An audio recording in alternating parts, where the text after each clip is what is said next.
Good morning mga friends. Good morning mga brothers and sisters. Yan. So nandito po kami ni Fe sa The Island Park. Dito naman kami, medyo mainit. Ngayon, ang mataas ang heat index ngayon. Kaya dito po kami ngayon sa The Island Park. Dito sa may dito nakatira sa may Camellia sina Pastor Ronnie Rosillion and Mami Emma. So shout out sa kanila.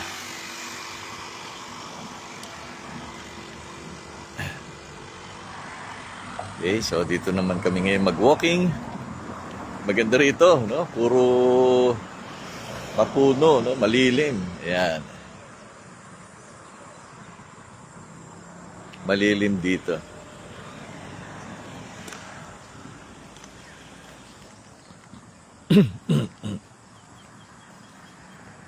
Okay.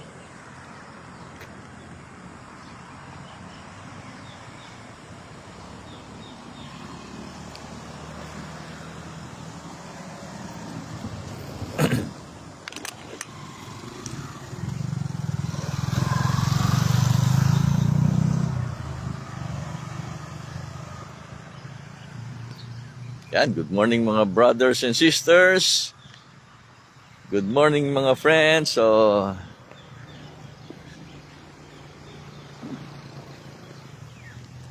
walking tayo. Doon sa kabila para nakaharap tayo sa sakyan.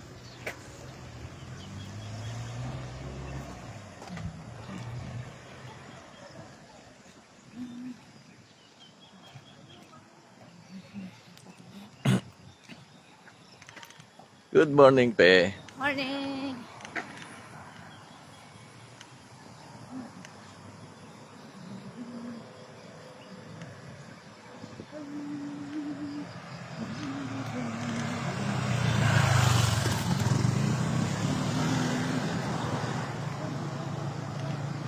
Good morning! So, Holy Week ngayon. So, this is, ano ba ngayon? Hindi ko alam yung English na. Lunes Santo, no?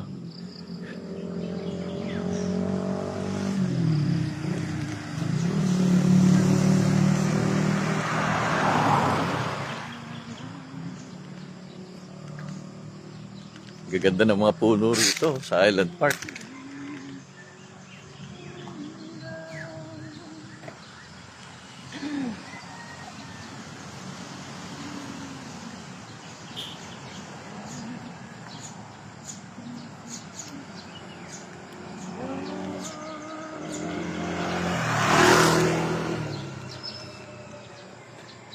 Ay, good morning, Ate Pinsan. Ate Gloria Supapo. Good morning sa inyo. Sama ko si Fe.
Mabilis talaga ako maglakad.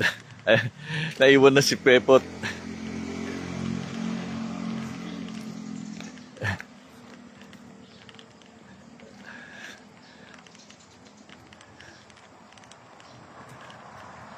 Good morning, Pastor Romel.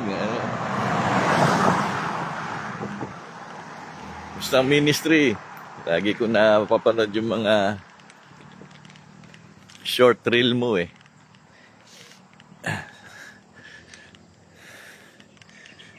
So, good morning ulit mga brothers and sisters. Good morning mga friends.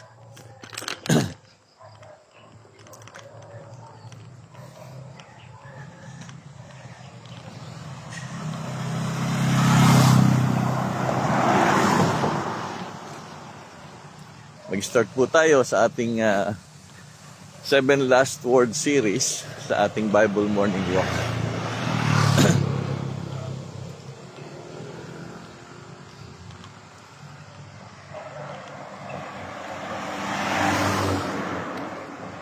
And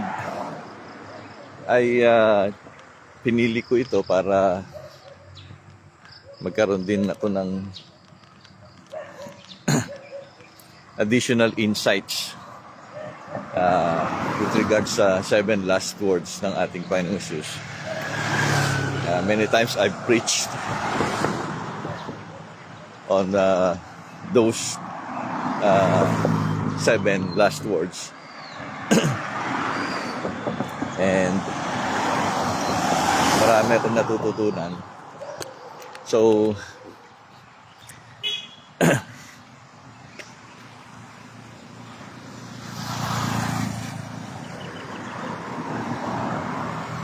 tawid muna kami. Okay.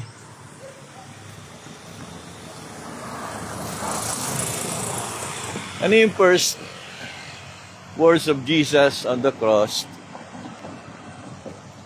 Yun po. Pot! Okay.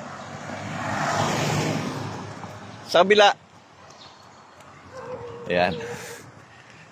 Father, forgive them, for they do not know what they are doing. So, yun po yung word on the cross while Jesus, our Lord Jesus, was hanging on the cross with the 2 thieves. Bumalik ako doon sa kabilang side. Medyo nawala yung signal eh. Good morning, Ate Rosie. Long time no see.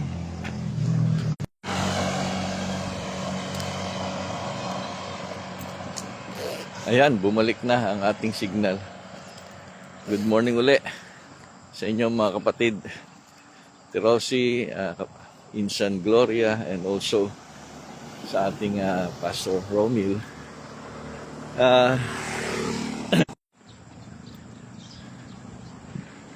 Nahina signal dito pala sa The Island Park. So, mahirap mag-Bible morning walk na dire-diretso rito. So, ilang points lang, no? Sa first words of Jesus Christ, first of His 7 last words. By tradition, these are and accepted naman to sa Christian tradition. Kaya nga sineselebrate ito ng maraming church during Holy Week. And actually, sa amin noon, sa Bacoor Unida, nung member pa lang ako doon, nung youth ako. So, this was an awaited event, no? Every Holy Week. So, pupunta kami sa church ng Friday afternoon. And kahit napakainit, no? Sa yung panahon na yun at sa loob ng church. And we will be worshiping God there, listening to the preaching of the 7 last words. And ginagawa nila one by one, no? Isa-isa ito. So sometimes yung isang speaker, maglalas siya ng 30 minutes. Ay, may iba na, 20 minutes. Pag napasarap pa nga, may 40 minutes pa. So, mantakin nyo yun. So, 7 times 30, matagal-tagal din yun. So, start kami ng mga 1, then we'll end up mga 4 na. No? So, but that's it. So, the first word is about forgiveness. No? Father, forgive them, for they do not know what they are doing. Di ko alam kung, kasi ang sumunod doong salita ni Jesus, ni Luke, is that he talks about pinaghati-hatian ng mga kawal ang damit ni Jesus. Sila nagpabulunutan, palabunutan, they cast lots, no? Upang malaman kung kani-kanino mapupunta ang bawat kasuotan niya. So, hinubaran siya. Good morning, Timaan. Oo, nandito ako sa Island Park sa may, ito yung shortcut na nadaanan din namin. Magpupunta kami sa church sa Paliparan. So, mapuno dito eh. Kaya, sabi ni Pe, mainit na dun sa grandstand. Kaya dito kami. So, ayan, ganda ng mga lalaki ng puno rito. Ganda. So, it's a good place to start anew na, sa pagpapasimula. So, habang nakapako si Kristo sa krus, habang nakahang siya doon, yung mga kawal na nagpako sa kanya, nagbabantay sa kanya, they undressed him, they tore his clothes, they cast lots on those clothes. Maganda ba yung damit niya? So tingnan niyo yung background ko. Ang ganda, para may altar dun sa ilalim ng punong mangga.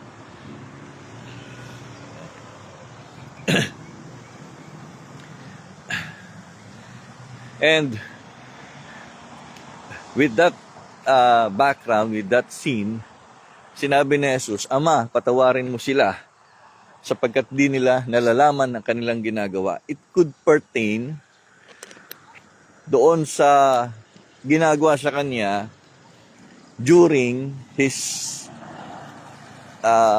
time on the cross, habang nakapako siya, na yun nga, kung ano-anong pinaggagawa sa kanya, binastos siya, no? Ano man yung salita, binaboy siya ang ating Panginoong Yesus. And he was helpless on the cross, di ba? Katulad rin ng dalawang nakapako, no? On his human side, he was helpless. But he needed to do that. Actually, sa ibang mga NT scholars na nakita ko, they placed the first word, yung my God, why have you forsaken me? Yun yung inuuna nilang first word.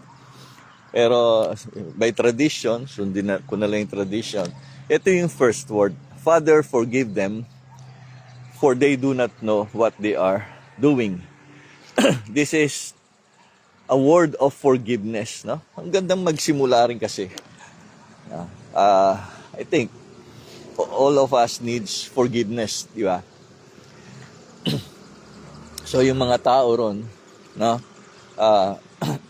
Sa Matthew 26, 38 ba yun? No? For this is the covenant of my blood being poured, no? For the sins of many. Yun ang sinabi ni Jesus.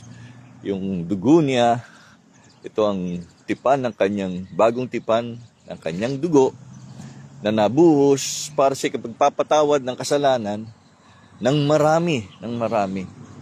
Others would explain that many as referring para sa lahat, no? Para sa lahat. But the effectiveness of God's redemption, alam naman natin na hindi lahat ay masisave, but there would be those whom God had chosen, and sa tulip nga, no? Doon sa doctrine of grace, sinasabi ron yung limited atonement. The blood of Christ was for many, for me, referring to the elect, for the many. No? Kasi yung effectiveness, yung atonement na yon, yung forgiveness na talagang napatawad at na-sanctify, ay naranasan lamang at mararanasan lamang ng mga elect, ng mga regenerated, ng mga pinili ni Jesus, ng kanyang kawan. Lagi niyan man sinasabi yun no? Meron akong mga tupa na wala pa sa kawan na ito. Diba? O may mga tupa ako na naligaw, and he was calling them. So, not all Israel, diba? But pertaining to those regenerated Israel, regenerated Gentiles. Kaya, itong Father, forgive them, for they know not what they are doing. This is a word of forgiveness. Bigyan lang ko ng konting ano naman ba tawag dyan? No? Trivia. Trivia. Ang Dasmariñas City, City of Dasmariñas, may mga marker siyang nilagay, boundary marker, no? And tinatawag itong arch, arch. Search nyo yung mga boundary marker ng City of Dasmariñas. Parang arko na putol, parang magtatagpo sila sa magkabilang kalsada pero putol. So, one of those arcs is the arch of forgiveness.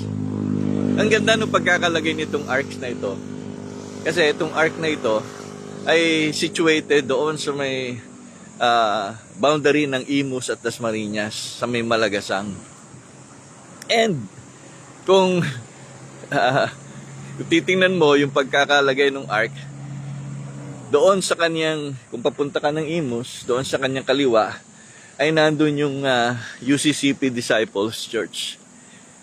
Nandun yung UCCP Disciples Church, at meron silang, yung front nung church na yon ay merong napakalaking krus.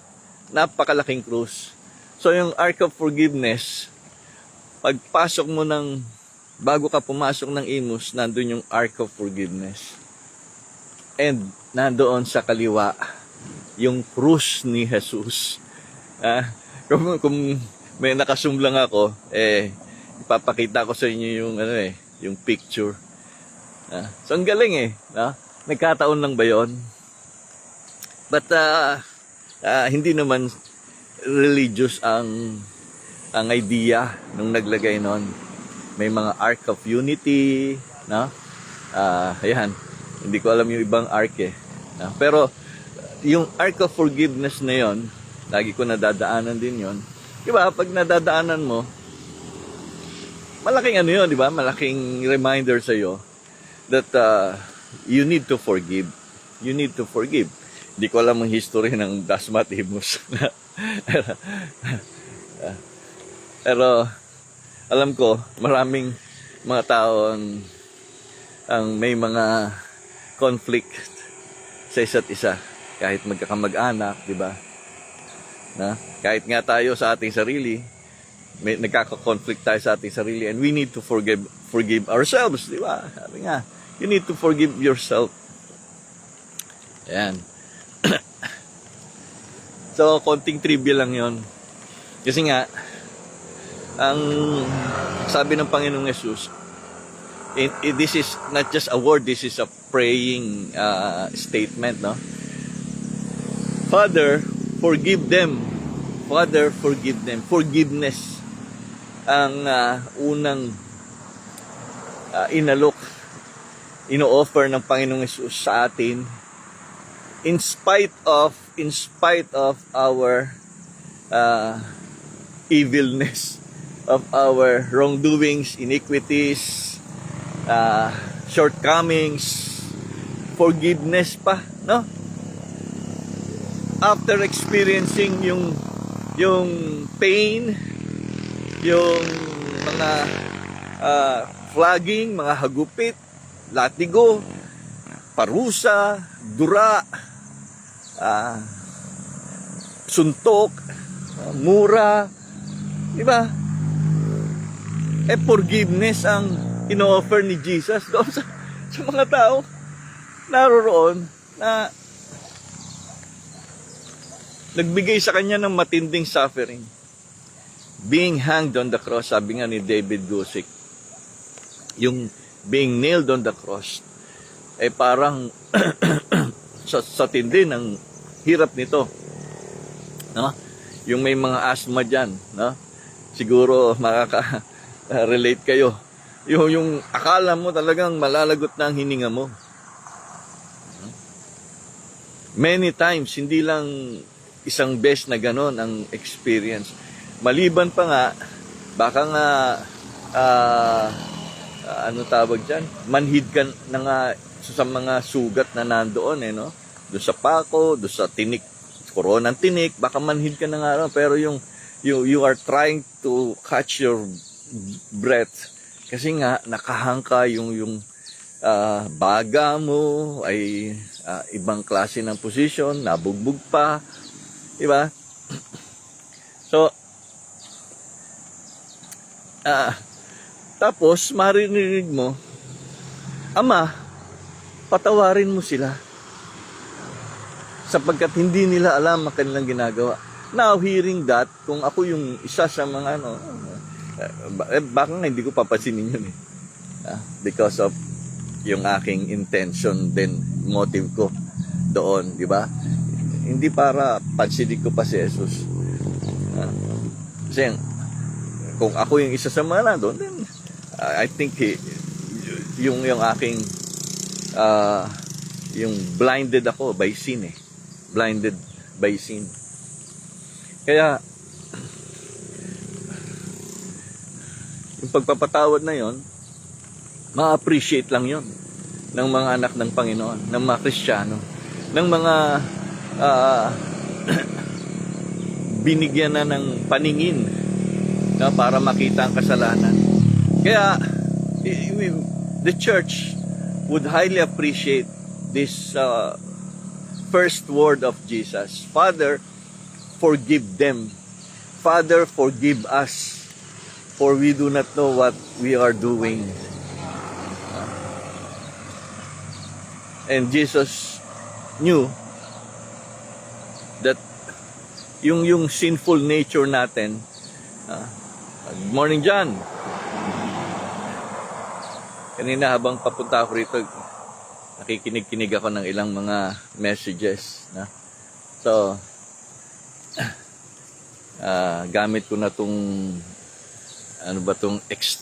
extended Bluetooth headphone o earphone lang. So, ayan, may cable siya na huhugot.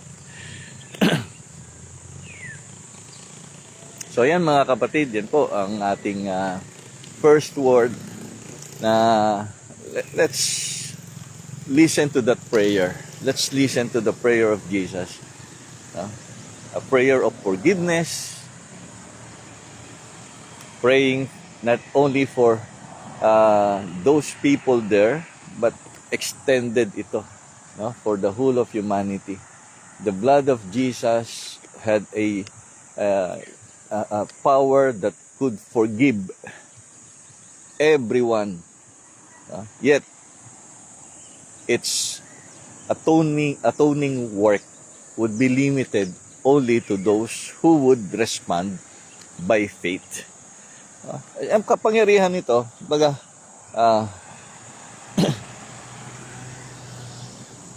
kayang magpatawad, no? Pero nalilimit ito nung mga taong tutugon sa panawagan ni Jesus at mananampalataya sa Kanya. And who would that be? Diba? So sila yung ibo-born again ng Diyos. Sila yung regenerate ng Holy Spirit so that they could respond in faith and repent of their sins. Malinaw naman yun eh. Kaya yung Matthew, again, yung Matthew 26, no? Tingnan natin para mas sure.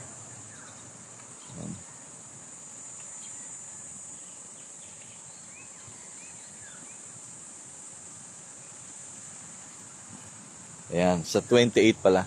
Matthew 26:28. Sapagkat ito ang aking dugo, pinapagtibay nito ang tipan ng Diyos, the covenant that God had made with His people, no? Yung tipan, ginawa ng Diyos sa kanyang bayan. Hindi kasali dito yung hindi kanyang bayan, di ba? So with these people. So that covenant ratified or made with this blood, ang sabi niya, ang aking dugo ay mabubuhos para sa kapatawaran ng kasalanan ng marami. He could use the word para sa kapatawaran ng kasalanan ng buong sangkatauhan, di ba? Ng buong mundo. Pero ang sinabi niya lang is para, ito yung dugo ko ay mabubuhos para sa kapatawaran ng marami. So, that blood is connected to the crucifixion of Christ. And, sabi ko nga, its effect is limited by the fact that there will only be few who would choose Christ, received Him by faith as their personal Lord and Savior. Diba? So marami pero hindi lahat. No?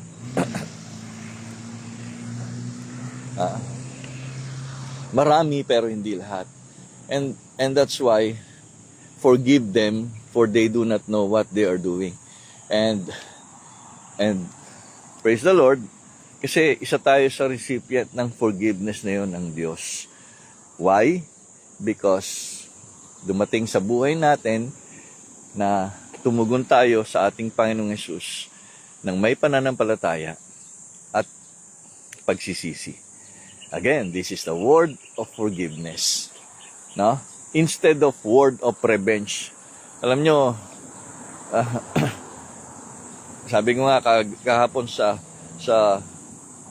aking sermon on Philippians chapter 3, we have a new mindset. Binigyan na tayo ng new mindset ng Panginoon.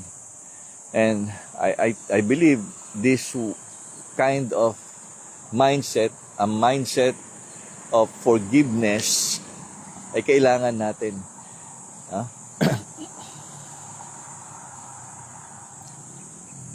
Diba? Patawarin mo kami gaya ng pagpapatawad namin sa nagkakasala o nagkakautang sa amin. That is the prayer taught to us by Christ. Meaning, we also have the capacity, the power to forgive those who sinned against us. Katulad ng pagpapatawad ng Diyos sa atin, gayon din ang pagtuturo ng Panginoon na magpatawad din tayo sa ating kapwa. Magpatawad tayo sa ating mga kapatid sa church. Magpatawad tayo sa ating mga mahal sa buhay.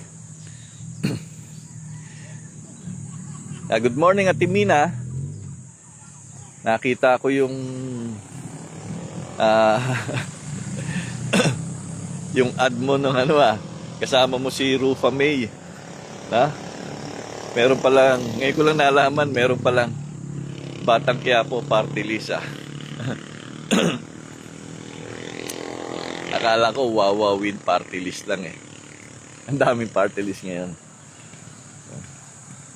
So, Father, forgive them for they do not know what they are doing. Actually, tinitingnan ko nga ano bang for they do not know? No? The Greek verb ginamit doon is oida, no? Knowing with the mind, no? knowing, intellectual, knowing ito. So, hindi ba nila alam ang kanilang ginagawa? No? Sinabi naman ni Pilate na wala akong nakitang anumang kasalanan sa taong ito. No? Naghugas siya ng kamay. And he went on to blame whatever might happen to Christ to those people. No? Sabi niya, labas na ako dyan, ha? No? So, for they do not know what they are doing. I think, alagay ko po, ang gusto ritong tukuyin ng ating Panginoong Hesus, yung kanilang kalalagayan, yung sinful nature, controls the whole humanity. Satan had blinded the prince of this world, had blinded, had corrupted our minds because of that sin. Yun yung talagang grabing ginawa ng kasalanan sa atin. And Jesus knew. Alam ng Panginoong Hesus yung talagang kalalagayan ng sangkatauhan. Although it is our own doing, syempre,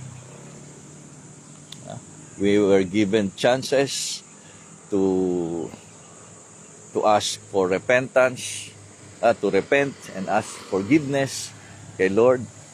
We were given the chance to recognize His being God,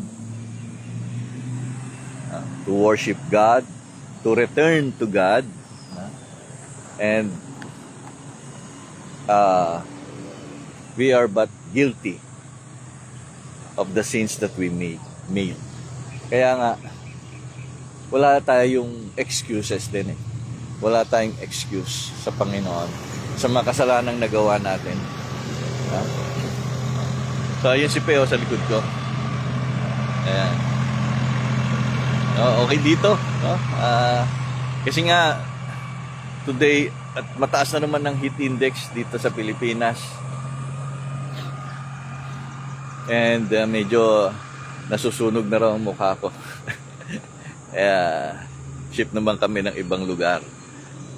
Ayan, maganda tong Center Island dito sa Island Park. Galing, paikot-ikot lang ako dito eh. Pero kanina nag-walking na kami. Yung nga lang, doon sa kalsada, yung daanan ng sasakyan, nawawala yung signal ko. Humihina yung signal ko.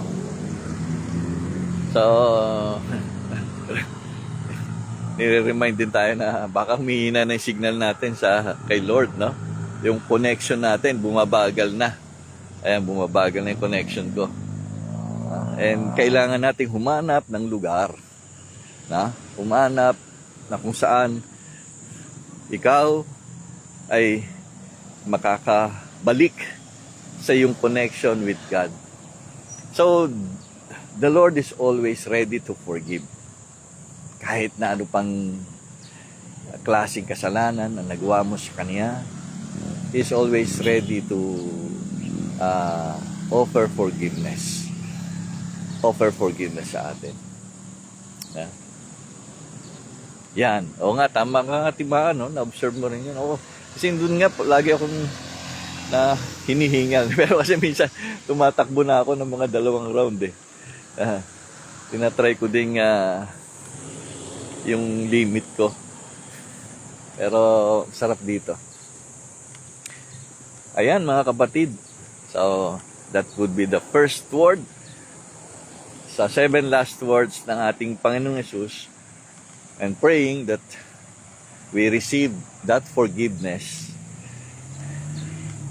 by faith and repenting of our sins, and praying that God would offer the grace of salvation to us, that God would regenerate our spirit. Lord, i-born again mo kami. I think that would be our prayer. hindi na, sa tingin ko, hindi natin kasi gawain ang magligtas, ang iligtas ang ating sarili. Kaya yung mga statements na pinapasok ko si Jesus, tinanggap ko siya sa puso ko, sinampalatayanan ko siya, ginawa ko siya Panginoon, at parang you control God no? Parang kinontrol mo ang Diyos parang ikaw ang nagdesisyon no? Para sa kaligtasan mo. So I think the best prayer, yung galing sa puso natin, yung be Lord, nawa ma-experience ko na isa ako sa mga chosen mo. Nawa ma-experience ko na isa ako sa recipient ng yung saving grace. And I could pray sa mga sinisharean ko ng gospel, yung prayer na, Lord, if it is your will, regenerate mo po yung puso ng taong ito na nakapakinig ng iyong ebanghelyo. Although, in reality, the work of regeneration and the work of conversion is instantaneous, almost at the same moment na nangyayari sa tao. Although, nauna sa kanila talaga yung regeneration bago yung conversion. Yung conversion ng element kasi po nun yung faith and repentance. Kaya, mauna muna yung regeneration. Hindi po pwedeng mangyari na, sumampalataya ako nagsisi ako Kaya, born again na. Hindi po pwede yun. Wala kang kapangyarihang sisi, hindi mo kakayaning manampalataya kung hindi bubuhayin muli ang patay mong spirito. Kaya, God willing, ma-receive natin ang forgiveness ng ating mga kasalanan. Meaning, na nawa ay binorn again kayo ng Holy Spirit. God bless po mga kapatid. Purihin ng Diyos sa umagang ito. And tomorrow would be the second word of the 7 last words. I think that is today, you will be with me in paradise.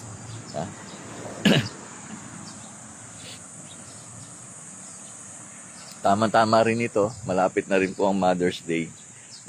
And isa sa mga di ba, ng 7 last words would deal with yung mga nanay.